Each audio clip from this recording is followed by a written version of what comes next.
I have a quick question for you. When you're thinking about a PRM system, as little as they build that it is, what budget does it come out of?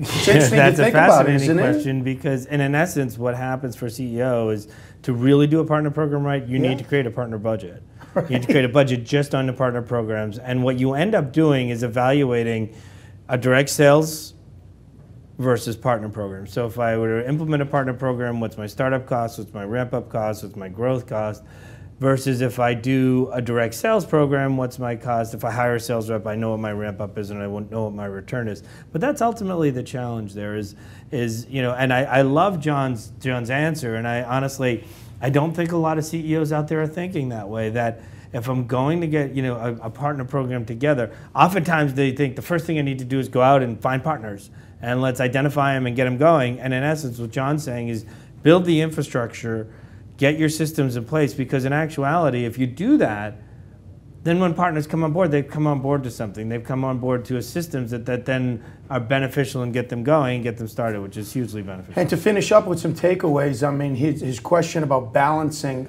the partnership. You know, sometimes a partner will do something completely different that you do. Their strength is different than yours. But again, from the manufacturer or distributor relationship, their ROI, their goals may be completely different than yours.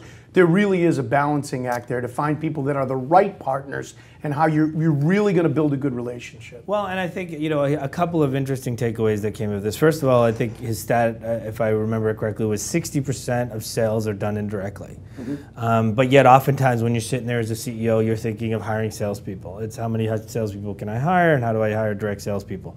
So that's a huge thing, and think of it early, get prepared, get ahead of it. That's very interesting.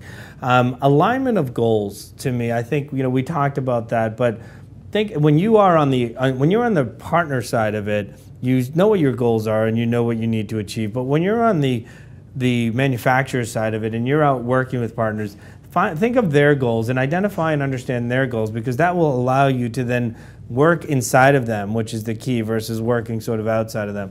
And the third is the evolution. You know, the prediction that PRM will become an industry in and of itself from a technology point of view.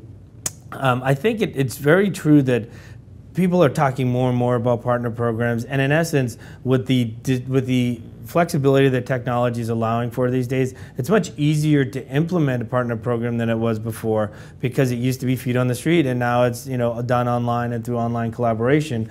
But doing it differently, doing it more innovative, and doing it more effectively, that's the goal, that's the challenge, and that's where you'll see the successful businesses.